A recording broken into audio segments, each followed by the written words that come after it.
कहते हैं अगर किसी चीज को दिल से चाहो तो पूरी कायनात उसे तुमसे मिलाने की कोशिश में लग जाती है।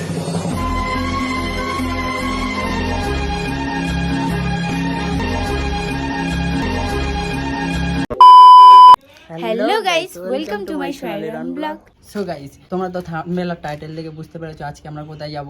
আমরা যাব সানি ঋতিকা রেস্টুরেন্টে। সোনালি তো যেতে পারবে না, তো যে সবাই যেমন আগের ভিডিওতে দেখেছো যে ও প্রেগনেন্ট। যাবো আজকে আমি আর সোনালির দুটো দাদা। তো আজকে মেন প্রেসার ব্যাপারটা হচ্ছে কি 28 এপ্রিল আজকে ওদের রেস্টুরেন্ট আজকে ওপেনিং। আজকে ওখানটায় ইনভাইটেড আছি আমরা। আর ওখানে মানে 100 টাকার আনলিমিটেড বিরিয়ানি পাওয়া যাবে। আর পাওয়া যাবে কি আজকেরই, জাস্ট আজকের জন্য স্পেশালি। তো সেই কারণে আমরা ইনভাইট হয়েছি। তো এখন ছাদে এসে ইন্ট্রোটা দিলাম, তো এবার বের হবো। এখন বাজে 1টা, তো 3টের সময় মানে টাইম দেওয়া আছে, 3টের মধ্যে যেতে বলেছে। তো এ তো যেতে পারবে না, যাবো তো আমি দুটো দাদা। তো চলো।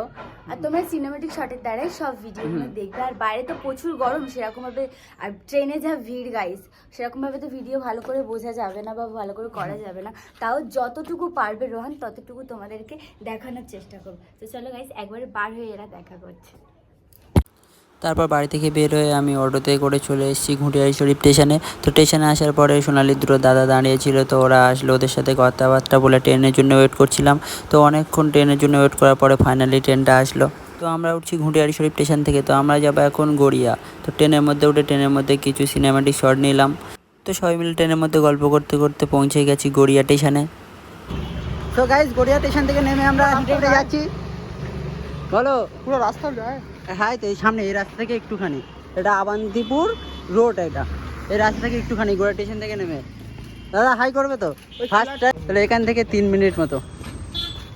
তারপর ওখান থেকে কিছুক্ষণ হাঁটার পরে চলে এসেছি ইউটিউবার বিরিয়ানি মানে সানি ঋতিকা রেস্টুরেন্টে। তারপর এসে দেখলাম তো সানি ঋতিকা কেউ নেই, তার জন্য হচ্ছে কি আমাদের বসেছিলাম। তারপর ওখানকে একটা স্টাফ আমাদেরকে কোল্ড ড্রিঙ্কস দিল। তারপর খেয়ে ওদের জন্য অপেক্ষা করতে করতে ফাইনালি চলে এসছে দাদা। তারপর বাকিটা তোমরা দেখো। দাদা কেমন আছেন? হ্যাঁ চলো, হ্যাঁ চলো।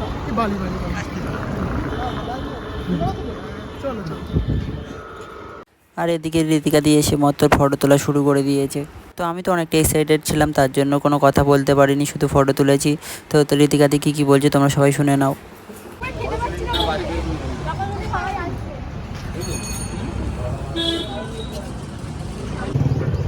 ফাইনালি চলে এসেছে আমাদের রেস্টুরেন্টে। আজকে আমাদের ওপেনিং হওয়ার কথা ছিল, ওপেনিংও হয়ে গেছে। আর অনেক তাড়াতাড়ি কিন্তু লোকরা চলে এসেছে। আমরা আসতে লেট করেছি কারণ জানুকে খাইয়ে দাঁড়িয়ে নিয়ে আসতে হয়েছে। আর সেখানে কিন্তু দুজন খাচ্ছে, সবাই দাঁড়িয়েছে। আমার যেন মনের মধ্যে কিরকম একটা হচ্ছে, ফার্স্ট এবার দোকান খোলা, দোকানের থেকে শুরু করে তারপর এই চলছে একটা লোকজন। আমার নিজের কিরকম আনন্দ হচ্ছে আর মজা হচ্ছে। আর এখানে কিন্তু দেখো আমাদের লোকজন এসেছে আর গাড়ি ওখানে পার্কিং আছে।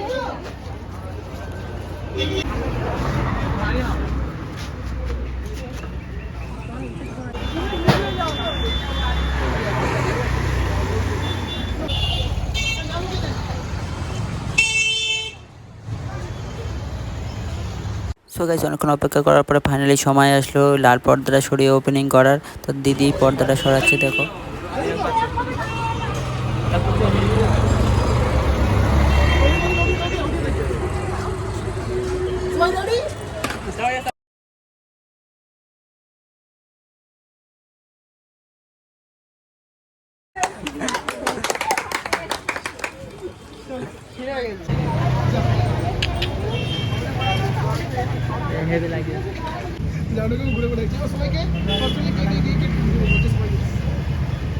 সবাইকে থ্যাংক ইউ।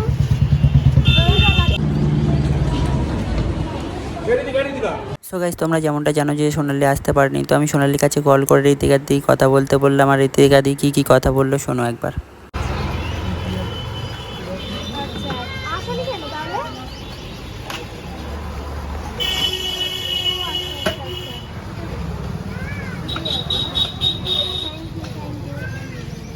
বেবি হওয়ার পর বেবিকে নিয়ে আসবে। হ্যাঁ হ্যাঁ, অনেকগুলো ভালো আছে। হ্যাঁ হ্যাঁ, ওয়েলকাম ওয়েলকাম।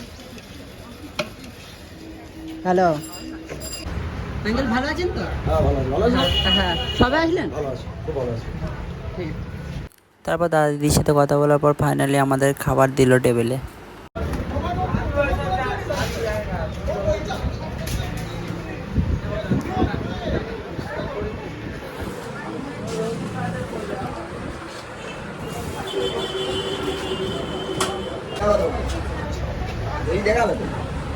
বলো খেয়ে বলো, সবার প্রথম তুমি খেলে মনে হয়, ঠিক আছে তো?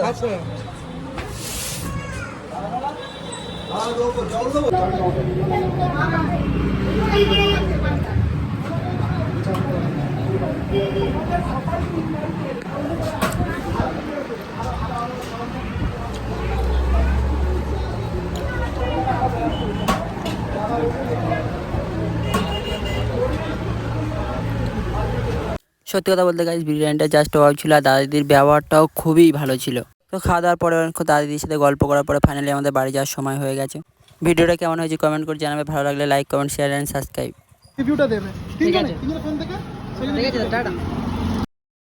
গল্পের গায়ে ডানা জোড়া লেগে যায় আর যদি প্রেম করে আসে, বয়সের নাম সে তো প্রেমেরই গোলাম, যদি ভালো টালো কেউ বাসে। কি যে ঠিক ভুল ভেবে ভেবে মশুকুল, মন বুঝে ওঠা যায় তখন, শুধু ছুটে ছুটে যায় খালি নিজেকে সাজায়, দেখো কবে যারা পাগলা মন।